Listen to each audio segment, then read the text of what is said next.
নতুন একটা রান্না নিয়ে এসেছি, সে হলে চিংড়ি মাছ দই চিংড়ি করব। আমি চিংড়ি মাছটাকে ভালো করে ধুয়ে, সুতো থাকে যে চিংড়ি মাছের পেছনে, ওই সুতোটা বের করে নিয়েছি, ভালো মতো ধুয়ে নিয়েছি। এখন হলুদ লবণ মাখানোও হয়ে গেছে। এখন আমি ভাজবো, হালকা মতন ভাজবো, বেশি কড়া ভাজবো না।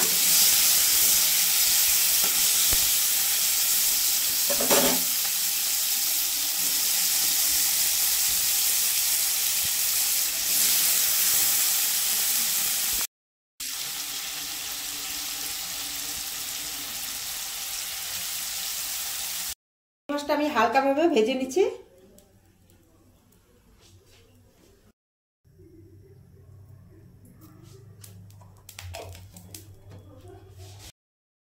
জিরা দেব, আবার তেজপাতা দেব একটা,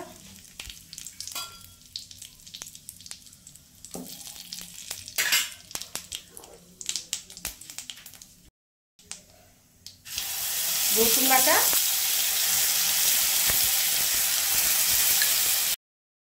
রসুনটা আগে একটু ভেজে নিব, নাহলে কাঁচা রসুনের গন্ধ করে, ভালো লাগে না খেতে।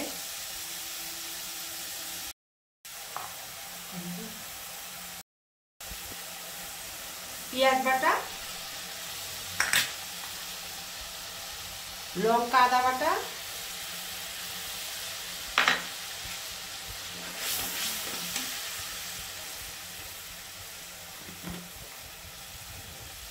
তো হলুদের গুঁড়ো,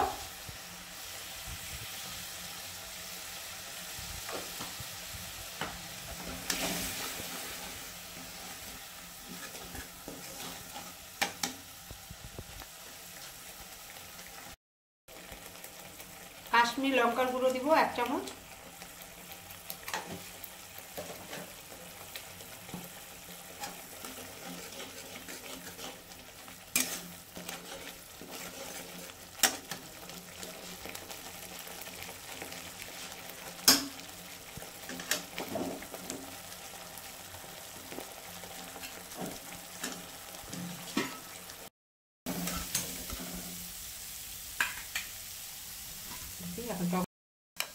এই যে 1 বাটি টক দই নিয়েছে, টক দইয়ের মধ্যে এখন একটু জিরের গুঁড়ো, ধনের গুঁড়ো দিব, একটু ধনের গুঁড়ো দিব, জিরের গুঁড়ো দিব,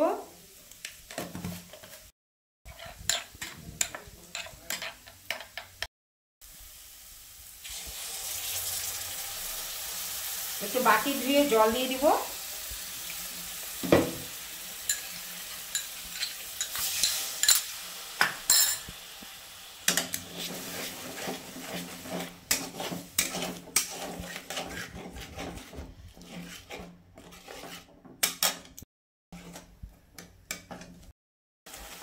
এখন একটু লবণ দিব, লবণটা দেওয়া হয় নাই,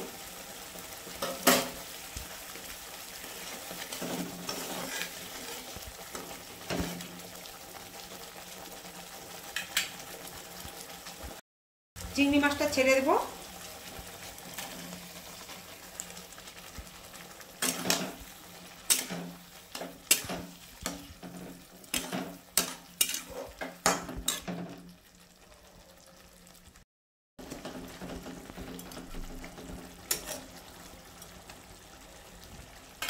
এটাকে বলে বন্ধুরা দই চিংড়ি।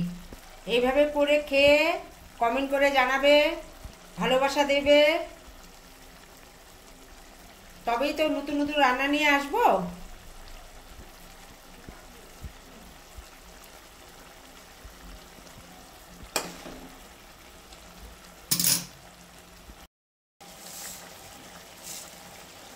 অল্প একটু চিনি দেওয়া হলো,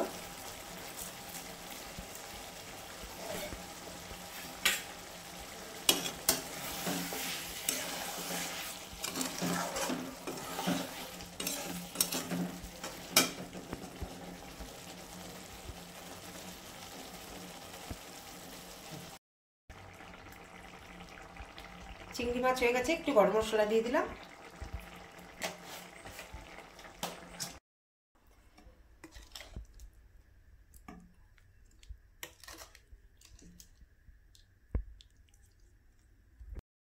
আমাদের কিন্তু দই চিংড়ি একদম তৈরি হয়ে গেছে।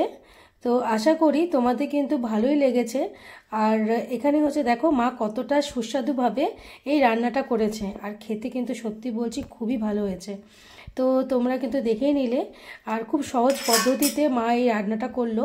তো চলো আজকের ভিডিওটা এখানেই শেষ করছি। আর তোমরা কিন্তু অবশ্যই কমেন্ট করো ভালো লাগলে, আর আমাকে কিন্তু এইভাবেই সাপোর্ট করো। তো আজকের মতো ভিডিওটা এখানে রাখছি, টাটা।